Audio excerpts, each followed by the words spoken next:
Future ടെൻസിലെ മൂന്നാമത്തത് എന്ന് പറഞ്ഞാൽ നമ്മുടെ മൊത്തം പറയുന്നുണ്ടെങ്കിൽ 11ാമത്തത് ഫ്യൂച്ചർ പെർഫെക്റ്റ് ടെൻസ്.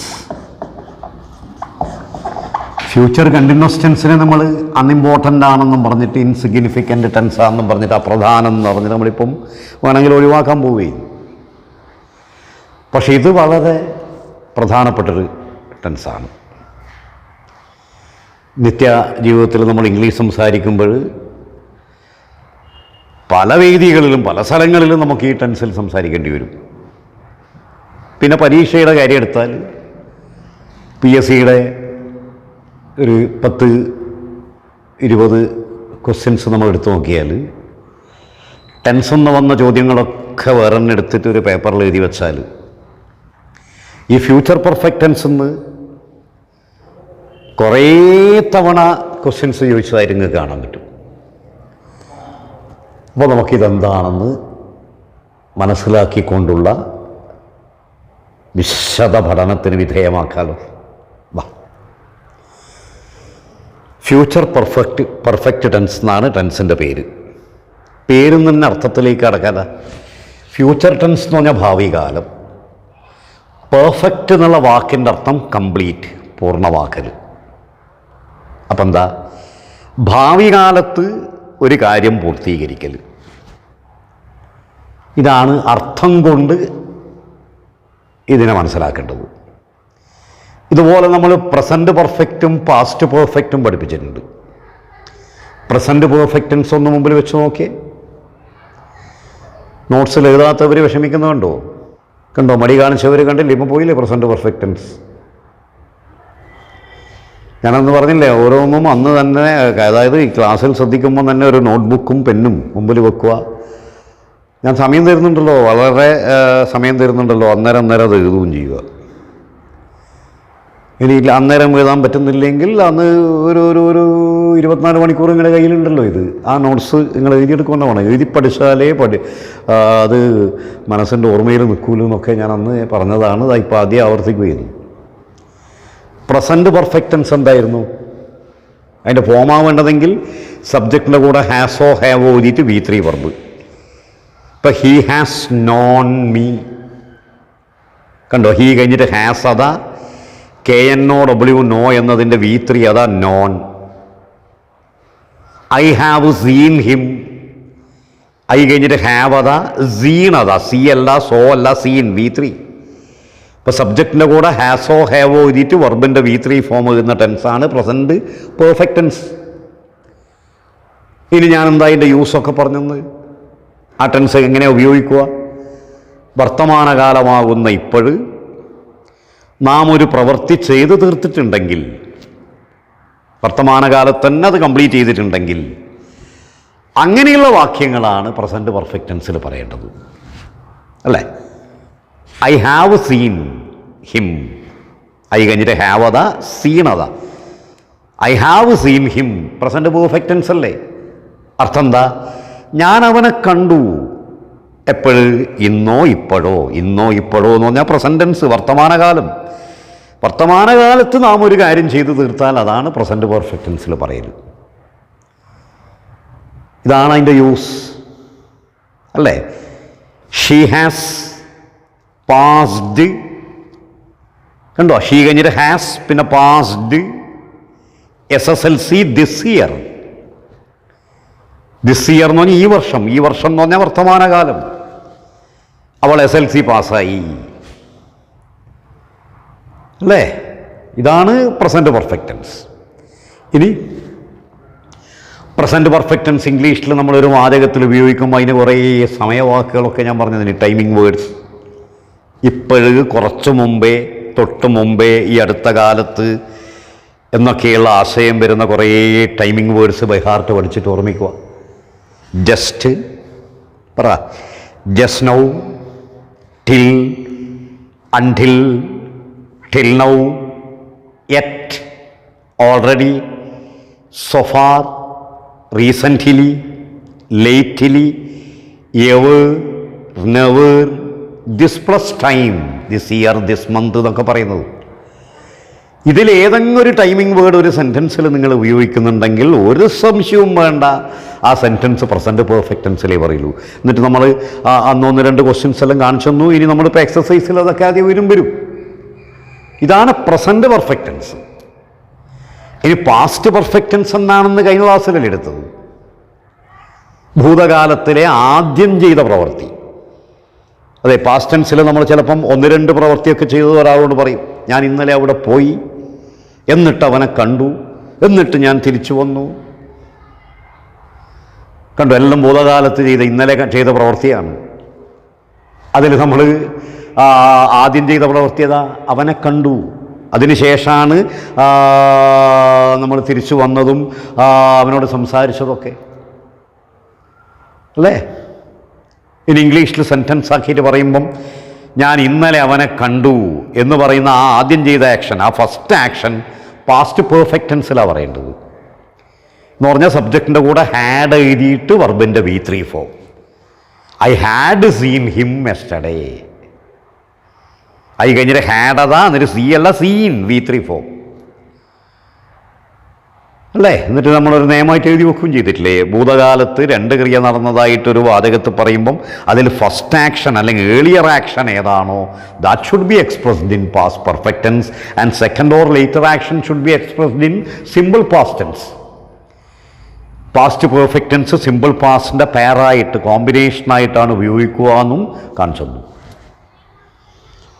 അങ്ങനെ പ്രസൻറ്റ് പെർഫെക്റ്റും പാസ്റ്റ് പെർഫെക്റ്റും വിശദമായി പഠിച്ച ഒരു കുട്ടി ഫ്യൂച്ചർ പെർഫെക്റ്റിലേക്ക് കയറാലോ. ഭാവി കാലത്ത് നാം ഒരു പ്രവൃത്തി ചെയ്തു തീർക്കും എന്ന് പറയുന്നതാണ് ഫ്യൂച്ചർ പെർഫെക്റ്റ് ടെൻസ്. ഇതിലിപ്പോൾ നമ്മളൊരു ഇംഗ്ലീഷ് സെൻറ്റൻസ് എവിടെയെങ്കിലും എഴുതുന്നുണ്ടെങ്കിൽ ആരാണോ അതിലെ സബ്ജക്റ്റ്, അത് കഴിഞ്ഞുടനെ ഭാവികാല സഹായക ക്രിയകളെയാണ് മോഡൽസ് എന്ന് പറയൽ, അത് എഴുതണം. എന്ന് പറഞ്ഞാൽ വില്ലോ, ഷാലോ, കേണോ, മേയോ, മസ്റ്റോ, നീഡോ, ഡയറോ, ഓട്ട് ടു അതിൻ്റെ കൂടെ എഴുതണം. അത് കഴിഞ്ഞിട്ട് ഹാവ് എഴുതണം. അത് കഴിഞ്ഞിട്ട് വെർബിൻ്റെ V3 ഫോം എഴുതണം. അതായത് പാസ്റ്റ് പാർട്ടിസിപ്പിൾ ഫോം എഴുതണം. യെസ്. അപ്പോൾ ഫ്യൂച്ചർ പെർഫെക്റ്റ് ടെൻസിൽ നിങ്ങൾക്കൊരു ഇംഗ്ലീഷ് സെൻറ്റൻസ് എവിടെയെങ്കിലും പറയേണ്ട ഘട്ടം വന്നാൽ അതിൻ്റെ പാറ്റേൺ ഇങ്ങനെയാണ്, ഘടന ഇങ്ങനെയാണ്. സബ്ജക്റ്റിന് ശേഷം ഭാവികാല സഹായിക ക്രിയകൾ എഴുതിയതിന് ശേഷം ഹാവ് എഴുതിയിട്ട് വെർബിൻ്റെ തേർഡ് ഫോം V3 ഫോം. ഈ സെൻറ്റൻസ് നോക്കി, Radha will have seen her father. നോക്കി, രാധയാണ് ഇതിലെ പ്രവൃത്തി ചെയ്ത ആൾ, സബ്ജക്റ്റ്. അതിനുശേഷം വില്ലിത, ഹാവിത, സി എന്ന വെർബിൻ്റെ V3 ആയ സീണിത, സീ, സോ, സീൻ. അപ്പോൾ വാക്യം ഈ തന്ന സെൻറ്റൻസ് ഫ്യൂച്ചർ പെർഫെക്റ്റ് ടെൻസിലാണെന്ന് ബോധ്യപ്പെട്ടു.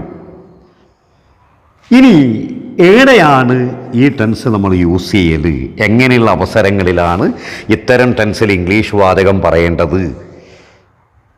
അപ്പം ഇംഗ്ലീഷ് സംസാരിക്കാനും കൂടി എളുപ്പമാണ്, മനസ്സിലാക്കുക കേട്ടോ എല്ലാവരും.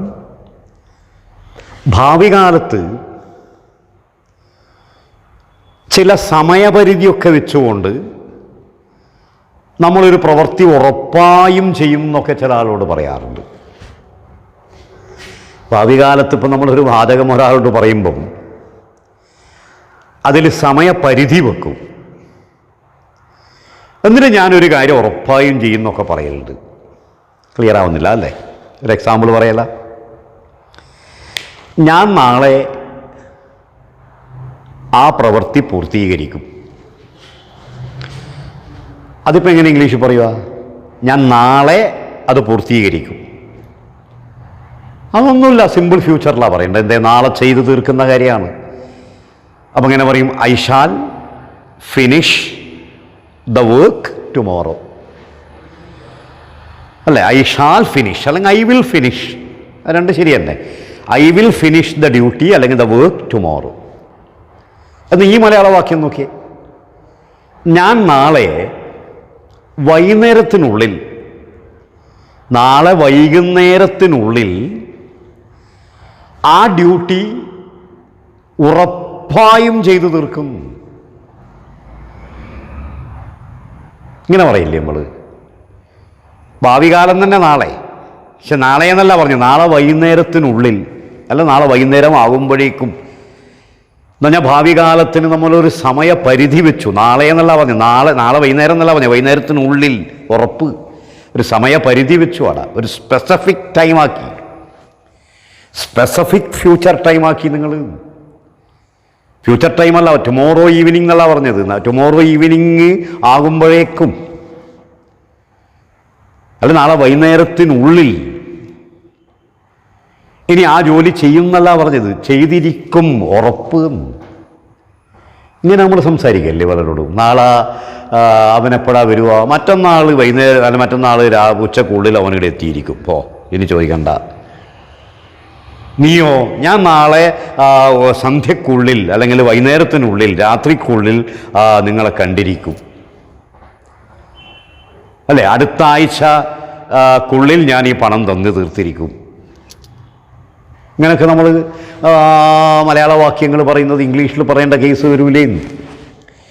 ഇവിടെയാണ് കുട്ടികളെ ഫ്യൂച്ചർ പെർഫെക്റ്റൻസിൻ്റെ പ്രസക്തി. അങ്ങനെയുള്ള കേസാണ് ഫ്യൂച്ചർ പെർഫെക്റ്റൻസിൽ പറയൽ. അതിന് ഞാൻ ചില ടൈമിംഗ് വേർഡ്സ് പഠിപ്പിച്ചു തരാൻ പോയി. എല്ലാവരും കുറിച്ചെടുക്കുക, വളരെ പ്രധാനപ്പെട്ടതാണ്. ഇപ്പോൾ ഫ്യൂച്ചർ പെർഫെക്റ്റൻസിൻ്റെ ടൈമിംഗ് വേർഡ്സിൽ ഒന്ന്,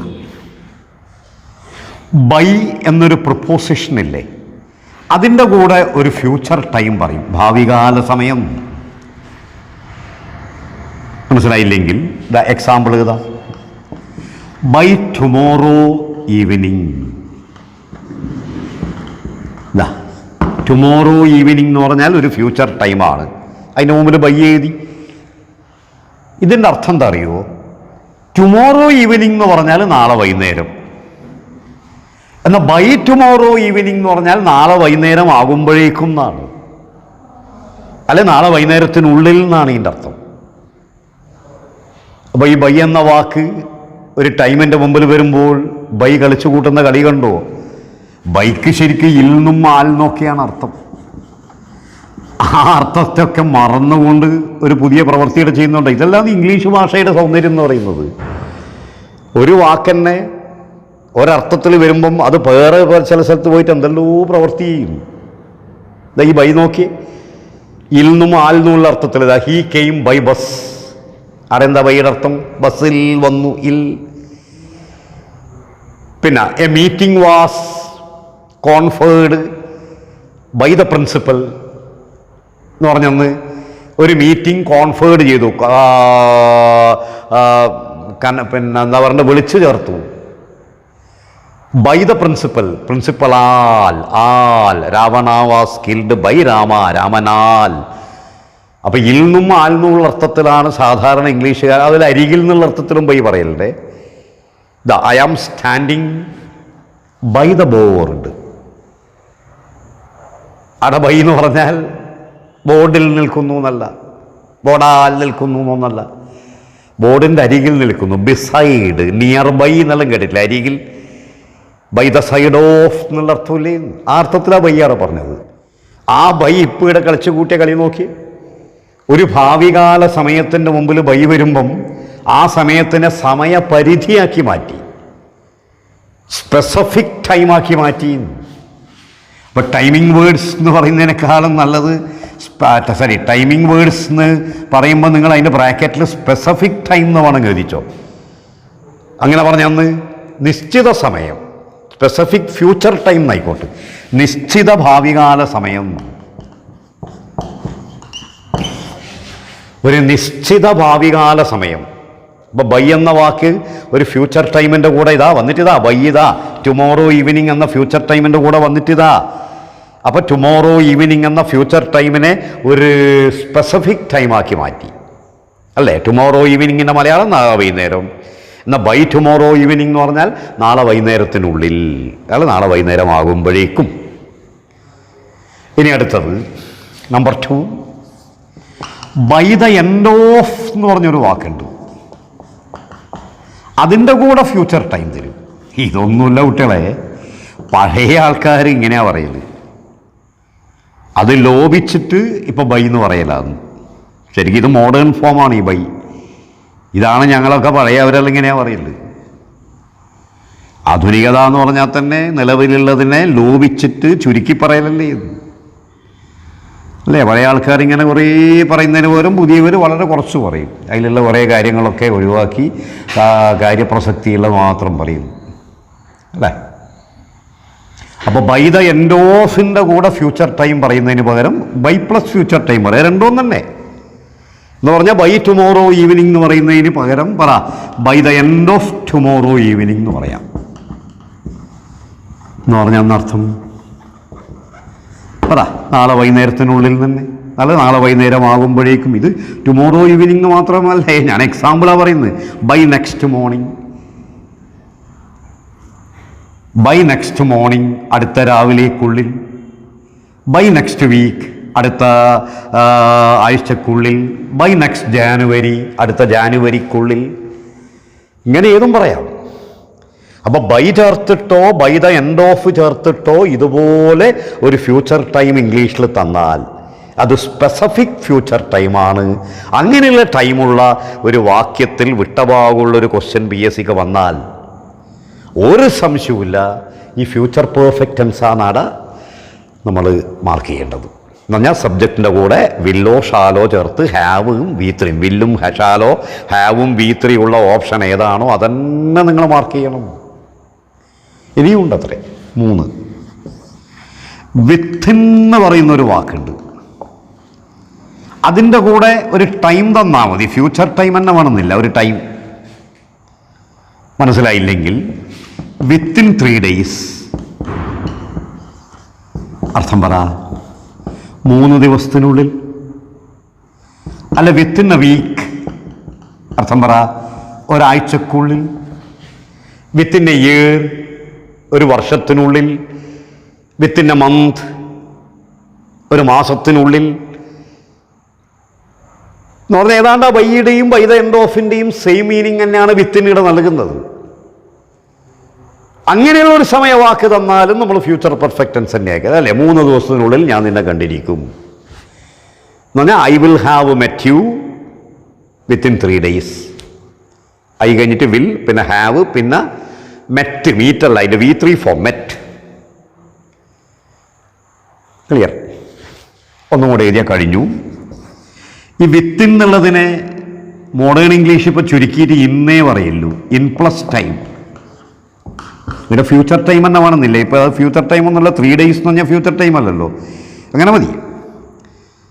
വിത്തിൻ പ്ലസ് ടൈം എഴുതുന്നതിന് വരെ ഇൻ പ്ലസ് ടൈം ആയാൽ മതി. എന്ന് പറഞ്ഞാൽ വിത്തിൻ 3 days എന്ന് പറയണമെന്നില്ല, പറ ഇൻ 3 days എന്ന് പറഞ്ഞാൽ മതി. അതേ അർത്ഥം തന്നെയാണ്, 3 ദിവസത്തിനുള്ളിൽ എന്നുള്ള അർത്ഥമാണ് വിത്തിൻ 3 days. അതന്നെയാണ് ഇൻ 3 days എന്ന് പറഞ്ഞാൽ.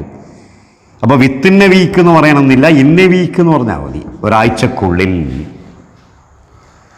അപ്പോൾ കുട്ടികളൊക്കെ ശ്രദ്ധിക്കും, ഫ്യൂച്ചർ പെർഫെക്റ്റ് ടെൻസിൻ്റെ ടൈമിംഗ് വേർഡ്സാണ് നമ്മളിപ്പം കണ്ടുകൊണ്ടിരിക്കുന്നത്.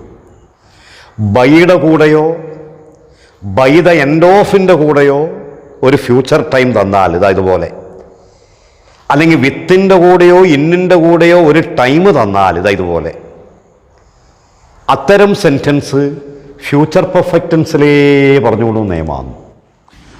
By next Sunday, Raju dash the duty. By next Sunday, Raju dash the duty. വിട്ടവാകുള്ള ചോദ്യം ഇത്. ഇതിൽ വല്ല ക്ലൂവും തന്നിട്ടുണ്ടോ എന്ന് ചോദിച്ചാൽ ഇതാ തുടങ്ങുന്നിടത്ത് തന്നെ ക്ലൂ ആണ്. ചില ആൾ സ്പീഡിയായ നോട്ടത്തിലാണ് ഇടയിൽ അബദ്ധം വരുന്നത്. കാരണം ആകെ 10 മിനിറ്റല്ലേ ഇംഗ്ലീഷ് എഴുതാനില്ലൂ. ഈ ബൈയിനെ ചിലപ്പം മറന്നിട്ട് നെക്സ്റ്റ് സൺഡേനെ കാണുമല്ലോ, അവരുടെ പിന്നെ ഉത്തരം തെറ്റിപ്പോവും. നെക്സ്റ്റ് സൺഡേ എന്ന് പറഞ്ഞാൽ ഫ്യൂച്ചർ ടൈമാണ്, അടുത്ത സൺഡേ. ആ അർത്ഥമല്ല ഇനി, ഇത് ബൈ നെക്സ്റ്റ് സൺഡേ ആണ്. ഇതിൻ്റെ അർത്ഥം എന്താ? അടുത്ത ഞായറാഴ്ചക്കുള്ളിൽ നിന്നാണ്. അല്ല, അടുത്ത ഞായറാഴ്ച ആകുമ്പോഴേക്കും Raju dash the duty. Option തരുന്ന A finished, B will finish. ആദ്യത്തത് ഫിനിഷ്ഡ്, ഏത്? രണ്ടാമത്തത് വിൽ ഫിനിഷ്. ഇനി C will have finished, will have finished. ഇനി ഡി വിൽ ബി ഫിനിഷിംഗ്.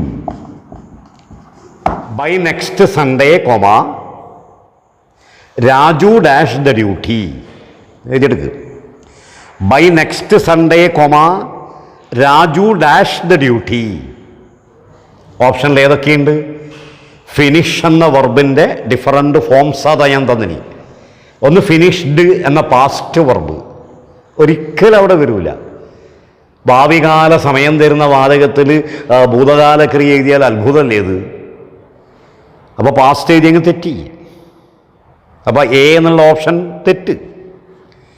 രണ്ട് വിൽ ഫിനിഷ് കുറച്ച് ശരിയാണ്. അടുത്ത ഞായറാഴ്ച അവിടെ ഇല്ലെന്നെങ്കിൽ രാജു ഡ്യൂട്ടി ചെയ്യുമെന്ന് പറഞ്ഞാൽ മതി, വിൽ ഫിനിഷ് മതി. പക്ഷെ ഇത് നെക്സ്റ്റ് സൺഡേ എന്നല്ല, ബൈ നെക്സ്റ്റ് സൺഡേ ആണ്. ബൈ ചേർത്തിട്ടുള്ള ഭാവികാല സമയം എന്ന് പറഞ്ഞാൽ സ്പെസിഫിക് ഫ്യൂച്ചർ ടൈമാണ് അത്. അപ്പോൾ വിൽ ഫിനിഷ് അല്ല ഇപ്പം പറഞ്ഞത്. പറ, will have finished. Willow shallow വേണം, ഹാവ് വേണം, V3 വേണം. അപ്പോൾ ഓപ്ഷനിൽ ശരി സി ആണ്.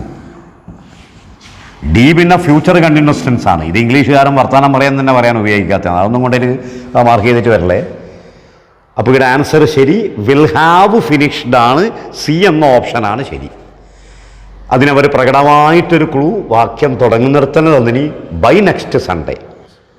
അപ്പോൾ ഇപ്പോൾ പറഞ്ഞ ആൻസർ ക്ലിയർ ആയിട്ടുണ്ടാവും. ഇനിയിൽ നിന്ന് വേറൊരു ക്വസ്റ്റ്യനാണ് തരുന്നത്. കണ്ടോ, mister Hari dash here by the end of next January. By the end of next January എന്ന് പറയുന്നത് ബൈ നെക്സ്റ്റ് ജാനുവരി എന്ന് പറയുന്നതിന് തുല്യമാണെന്ന് കുറച്ച് മുമ്പേ പറഞ്ഞു. രണ്ടും അങ്ങനെ ഉണ്ടാവില്ല, ഞാനിപ്പോൾ അത് തന്നതാണ്. അപ്പോൾ വിട്ടഭാഗമുള്ള ക്വസ്റ്റ്യൻ PSCക്ക് കിട്ടി. നമ്മൾ കുറേ പ്രാവശ്യമായി പറഞ്ഞുകൊണ്ടിരിക്കുന്ന ഓർമ്മയുണ്ടല്ലോ. വിട്ടഭാഗമുള്ള ക്വസ്റ്റ്യൻ കിട്ടിയാൽ വിട്ടഭാഗത്തിൻ്റെ മുന്നിലും പിന്നിലും നോക്കുക. ഇംഗ്ലീഷ് ഗ്രാമർ പറയുന്ന എന്തെങ്കിലും ഒരു സൂചനയിലുണ്ടാവും. മുമ്പിൽ മിസ്റ്റർ ഹരിയുണ്ട്, കക്ഷി അതിലെ സബ്ജക്റ്റാണ്, കർത്താവ്. അതൊരു ക്ലൂ തന്നെ, പക്ഷെ അതിനേക്കാൾ വലിയ ക്ലൂ ആ വാചകത്തിലുണ്ടാവും. ഇതാ ഡാഷ് കഴിഞ്ഞിട്ടൊരു ഹിയർ, അത് ക്ലൂ അല്ല. പിന്നെ അതാ വരുന്നത് by the end of next January. അടുത്ത ജനുവരിക്കുള്ളിൽ, അല്ല അടുത്ത ജനുവരി ആകുമ്പോഴേക്കും. അപ്പോൾ ബൈ ഹാർട്ട് പഠിച്ച കുട്ടി ബൈയുടെ കൂടെയോ ബൈ ദ എൻഡ് ഓഫിൻ്റെ കൂടെയോ വിത്തിൻ്റെ കൂടെയോ ഇന്നിൻ്റെ കൂടെയോ ഒരു ടൈം തന്നാൽ ഒരു സംശയമില്ല അതിൻ്റെ ഉത്തരം ഫ്യൂച്ചർ പെർഫെക്റ്റ് ടെൻസ് തന്നെ എഴുതണം. അപ്പോൾ ഓപ്ഷനിൽ അവർ തരുന്നത് വിൽ കം, അടുത്തത് വിൽ ഹാവ് കം, അടുത്തത് വിൽ ഹാവ് കെയിം. ഒരു കളി കളിച്ചാണ്ടോ, അടുത്തത് കെയിം. പറ, ഫ്യൂച്ചർ പെർഫെക്റ്റ് ഏതാ? വില്ലോ ഷാലോ വേണം, ഇതാ ഹാവ് വേണം. എഴുതുന്ന വർബ് V3 ആയിരിക്കണം. കം എന്ന വർബിൻ്റെ 3 രൂപം പറ. കം, കെയിം, കം തന്നെയാണ്. കം കെയിം, കെയിം എന്ന് പഠിച്ചവൻ്റെ ജീവിതം പോയി. Come came come. ഇത് V1, ഇത് V2, ഇത് V3. ഞാൻ പറഞ്ഞിട്ടില്ലേ കഴിഞ്ഞ ക്ലാസ്സിൽ ഇങ്ങനെ ചില വർബുണ്ട്. റൺ, റാൻ, റൺ തന്നെയാണ്. സിറ്റ്, സാറ്റ്, സിറ്റ് തന്നെയാണ്. ചില വർബിൻ്റെ V1ഉം V3 ഒരേ രൂപത്തിലായിരിക്കും. അതിൽ പെടുന്നതാണ് ഈ കം. അപ്പോൾ വിൽ ഹാവ് കം ആണ്. മറ്റേതിൽ നോക്കിയേ, വിൽ ഹാവ് കെയിം എന്നാ തന്നിനി, അത് തെറ്റ്. അപ്പോൾ ഇവിടെ ശരി വിൽ ഹാവ് കം എന്ന ബി എന്ന ആൻസറാണ്. 3. Anand dash his brother in 3 days.